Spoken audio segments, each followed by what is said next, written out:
नमस्कार दोस्तों, him news में आपका बहुत बहुत स्वागत है। दोस्तों, आज हम वीडियो में बात करेंगे हिमाचल प्रदेश लोक सेवा आयोग के द्वारा तृतीय श्रेणी की भर्तियों के लिए अधिसूचित नए नियमों के बारे में। क्या नए नियम तय किए गए हैं और किस तरह से परीक्षा आयोजित की जाएगी, किस प्रकार से चयन किया जाएगा, उस सब के बारे में बात करेंगे वीडियो में। अगर आप हमारे चैनल को फर्स्ट टाइम विजिट कर रहे हैं तो हमारे चैनल को सब्सक्राइब कर लें और बेल आइकन को प्रेस कर लें। आइए देखते हैं क्या है पूरी खबर। हिमाचल प्रदेश लोक सेवा आयोग के नए नियम अधिसूचित। हिमाचल में तृतीय श्रेणी की भर्ती के लिए अब 2 बार परीक्षा, नेगेटिव मार्किंग भी होगी। हिमाचल प्रदेश में अब तृतीय श्रेणी क्लास 3 की भर्ती के लिए अब 2 बार परीक्षा होगी। क्लास 1, 2 और 3 की भर्ती परीक्षा में गलत जवाब देने पर 1/3 के बजाय 1/4 अंक कटेंगे। राज्य लोक सेवा आयोग ने व्यवसाय की प्रक्रिया और लेन देन नियम 2023 अधिसूचित कर दिए हैं।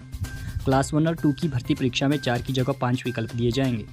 कोई भी जवाब नहीं लिखने पर नेगेटिव मार्किंग होगी। क्लास 3 भर्ती में मल्टीपल चॉइस क्वेश्चन और सब्जेक्ट एप्टीट्यूड टेस्ट के आधार पर अभ्यर्थियों का चयन किया जाएगा। आयोग ने परीक्षा केंद्रों में सीसीटीवी कैमरे लगाना भी अनिवार्य कर दिया है। कैमरा रिकॉर्डिंग को 6 माह तक सुरक्षित रखने का भी प्रावधान किया गया है। क्लास 3 भर्तियों के तहत अभी तक अभ्यर्थियों की सिर्फ एक ही परीक्षा होती थी। पेपर लीक के मामले सामने आने के बाद भंग किए गए कर्मचारी चयन आयोग हमीरपुर के तहत इस श्रेणी की भर्ती परीक्षाएं होती थी। सरकार ने इस श्रेणी की भर्ती का जिम्मा अब लोक सेवा आयोग को दे दिया है।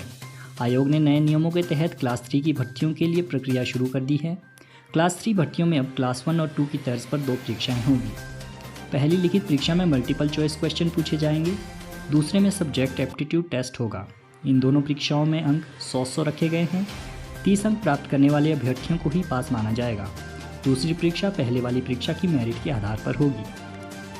एमसीक्यू परीक्षा की मेरिट में आने वाले अभ्यर्थियों को ही दूसरी परीक्षा एसईटी में शामिल किया जाएगा। मल्टीपल चॉइस क्वेश्चन परीक्षा में 4 की जगह जवाब देने के लिए 5 विकल्प मिलेंगे। 5वां विकल्प इनमें से कोई नहीं का रहेगा। अभ्यर्थी को अगर 4 विकल्प में से कोई भी ठीक नहीं लग रहा होगा तो उसे 5वें विकल्प पर गोला लगाना होगा। सवाल को अगर कोई अभ्यर्थी खाली छोड़ देगा तो नेगेटिव मार्किंग होगी। क्लास 1 और 2 की भर्ती में नेगेटिव मार्किंग पहले भी होती थी। क्लास 3 भर्ती में यह नियम पहली बार जोड़ा गया है। आयोग ने नया प्रावधान करते हुए नेगेटिव मार्किंग के अंक भी बढ़ा दिए हैं। पहले सवाल के कुछ अंक का 1/3 ही काटा जाता था, अब 1/4 अंक काटे जाएंगे। कम आवेदन होने पर सिर्फ साक्षात्कार होंगे। राज्य लोक सेवा आयोग के तहत क्लास 1 और 2 की भर्ती में कम आवेदन होने पर सिर्फ साक्षात्कार लिए जाएंगे। ऐसी परिस्थितियों में लिखित परीक्षा नहीं होगी। कॉलेजों में भर्ती किए जाने वाले असिस्टेंट प्रोफेसरों की भर्ती पर यह नियम लागू नहीं होगा। इस भर्ती को पहले से तय नियमों के तहत ही आयोजित किया जाएगा। हिंदी के प्रश्न पत्र में गलती पर अंग्रेजी का प्रश्न पत्र होगा मान्य।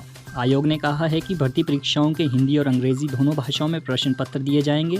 वहां अगर हिंदी में लिखे सवाल और जवाब में कोई अंतर होगा तो अंग्रेजी के प्रश्न पत्र को सही माना जाएगा। लिखित परीक्षा के दौरान अगर कोई अभ्यर्थी एक सवाल के 2 जवाब देंगे तो भी नेगेटिव मार्किंग होगी। इसके अलावा एक ही जवाब देने पर अगर वो जवाब गलत होगा तो भी अंक काटे जाएंगे। पर्सनैलिटी टेस्ट 30 अंकों का होगा। इसमें पास होने के लिए आरक्षित वर्ग के लिए 9 और सामान्य वर्ग के लिए 12 अंक न्यूनतम रखे गए हैं।